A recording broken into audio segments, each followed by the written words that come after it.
Imagine two people living almost identical financial lives, earning similar salaries, paying comparable rent, shopping in the same grocery stores, and navigating the same economic environment.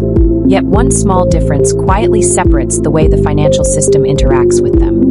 One individual has only a few $100s remaining in their account after expenses, while the other has managed to accumulate $10,000 in savings. At first glance, this difference appears modest, almost cosmetic, merely a larger number sitting in a bank account. Yet within the mechanics of modern financial systems, that difference quietly alters the way risk, time, and opportunity begin to behave around that person. Financial systems rarely evaluate people purely by income alone. What they often respond to instead is stability, and stability is usually measured through buffers rather than paychecks. Income arrives in intervals, typically once every few weeks. But financial obligations and unexpected events do not follow the same schedule. A car repair can occur tomorrow, a medical bill can appear without warning, and a delayed paycheck can shift the timing of every other obligation.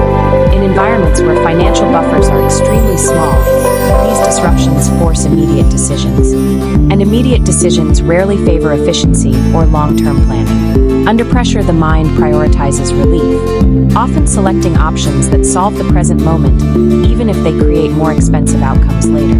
This is why the presence of a financial buffer begins to change behavior long before it changes wealth. When savings cross into the range of several months of basic expenses, money starts performing a slightly different role in a person's life. It stops functioning purely as a defensive tool used to respond to emergencies and gradually begins acting as structural support for future decisions. $10,000 is not universally transformative, yet for many households it represents the point where several small but important pressures begin to ease, allowing time to enter the decision-making process.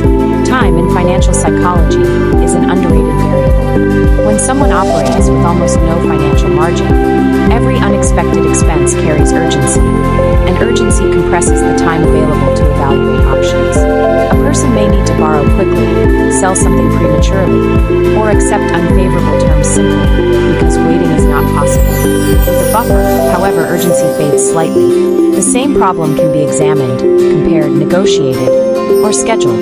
The difference may appear subtle, yet over long periods this extra thinking time alters the quality of decisions being made. The mathematics of money also responds strongly to time, particularly through the process of compounding. When capital remains invested long enough, the returns generated in earlier periods begin producing their own returns in later periods, creating a layered growth effect that gradually accelerates. The fundamental structure of this mechanism is often represented by the compound growth relationship. A equals P, 1 plus R. Caret T. Within this relationship, the starting capital grows over time as the rate of return compounds across multiple periods. And the key variable quietly controlling the entire system is the length of time the money is allowed to remain uninterrupted. The difficulty for many households operating without savings buffers is that compounding rarely gets the opportunity to continue uninterrupted. Emergencies force withdrawals, debts demand attention, and short-term needs repeatedly reset the clock. Each reset restarts the compounding process from a smaller base, which means the long-term mathematical advantage never fully develops. Once a meaningful buffer exists, interruptions become less frequent. Smaller financial shocks can be absorbed without dismantling longer-term strategies, allowing investment timelines to remain intact. Over time, this creates a subtle but persistent separation between households that can maintain continuity in their financial plans and those that must repeatedly pause them. The difference rarely appears dramatic in a single year, yet across decades the cumulative effect becomes noticeable. Zooming outward, the broader financial system also responds differently to individuals who demonstrate financial stability. Lenders, insurers, and financial institutions rely heavily on risk evaluation models, and one of the simplest indicators of risk is liquidity. Liquidity represents the ability to access funds quickly without creating distress elsewhere in the financial structure. When liquidity is absent, small shocks cascade into larger problems because solving one issue often requires borrowing from another area of the financial life. This is why households without buffers tend to encounter the most expensive financial tools more frequently. Short-term credit products, late payment penalties, and overdraft mechanisms exist largely to provide rapid liquidity in moments of pressure. While tools serve a functional purpose, they are rarely inexpensive, and repeated reliance on them gradually transfers financial resources away from the household and toward the institutions providing the emergency flexibility. Crossing the early savings thresholds begins to reduce the need for these tools. Emergencies still occur, but they are less likely to trigger expensive borrowing or urgent financial restructuring. Over time, the frequency of costly reactions decreases, and that reduction alone can improve long-term financial outcomes without requiring dramatic changes in income. History has repeatedly illustrated the importance of liquidity during periods of economic stress.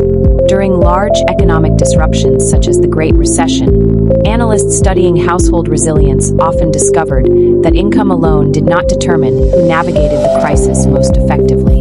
Instead, the presence of cash reserves played an outsized role in determining which families avoided cascading financial problems. Liquidity provided time, and time allowed households to adjust spending, search for new income, or reorganize obligations without resorting to destructive financial choices.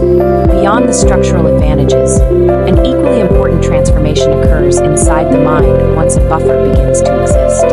When someone lives continuously at the edge of financial capacity, money feels transient, arriving only to disappear immediately into obligations. Savings alter that perception slowly. Instead of viewing money purely as something that passes through, the mind begins to recognize that money can accumulate and remain present over time. This shift may sound philosophical, yet behavioral economists have observed that perceptions of financial permanence strongly influence decision-making.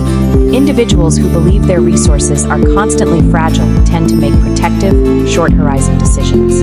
Individuals who perceive stability are more likely to tolerate temporary fluctuations and think in longer timelines. Neither approach is inherently irrational.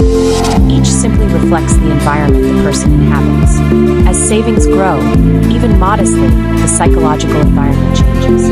Negotiations become less intimidating because the immediate consequences of walking away are less severe. Investment volatility becomes easier to tolerate because